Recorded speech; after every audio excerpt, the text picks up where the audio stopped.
to another Just 5 Mins. So what have we got this time? WASM WASI WASUp. Okay, I tried to weave that in there badly, but there you go. So WASM, first of all. Okay, WebAssembly.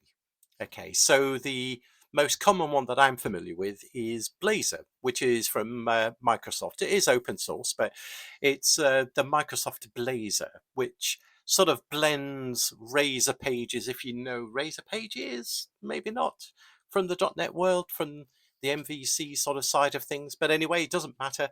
But it allows you to use .NET to compile.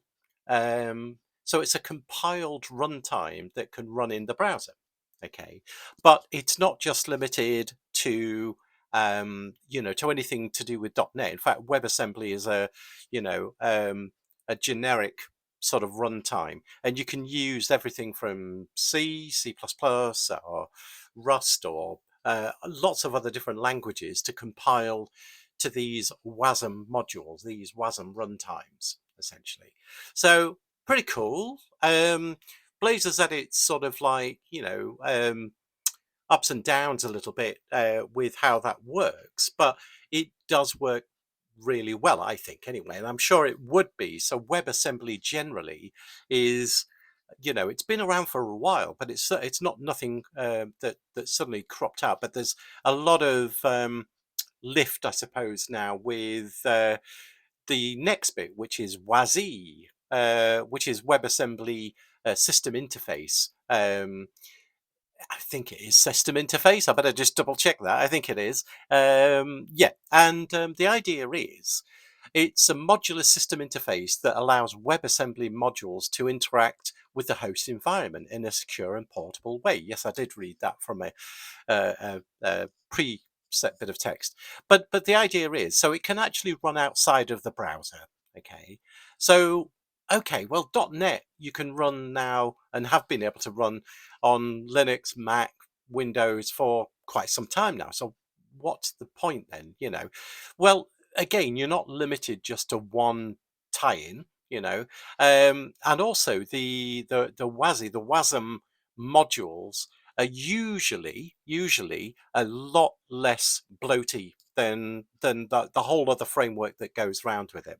Okay, so I did an episode on a company called Fermyon. I'll link the episode, but ultimately, these WASM modules using the WASI, the system interface, that's the bit that allows it to communicate with the host and all the other bits. You can, I suppose you're not limited to this, but you can certainly make like microservices. So it's almost like Fermyon is saying, the next wave of cloud compute. Okay. Now, when you look at an image that runs say Docker, for instance, the Docker image can be 200 meg plus. It could be lower, and there are, this is just very general stuff. But the similar sort of thing as a WASM module could be 3.2 meg. Okay, so size really does matter in that way. And it doesn't really, again, it doesn't have to be just as microservices or anything like that. You can run them as serverless, components. So a bit like with Azure, you've got Azure serverless functions, you've got, the AWS equivalent and things like that. But the idea is to use this WASM with the WASI. So the WASI is providing the interface to the host and whatnot, behind the scenes. But the WASM module is obviously a lot less, and it could be run in lots of different other places. Okay, so that's WASI and WASM.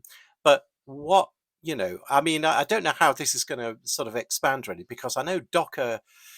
So everything like Docker containers, blah, blah, blah, they are, I believe, I will try to find out that, but they are looking into using WASM as the host, as the actual, container runtime, as it were, with WASI as well. So WASI is the infrastructure bit around it, and WASM is the WebAssembly module itself. So yeah, so it's an interesting world how that's going to go. That's what I've got this time. So take care until the next one, and I think it will be 2024 when I next speak to you. So take care for now.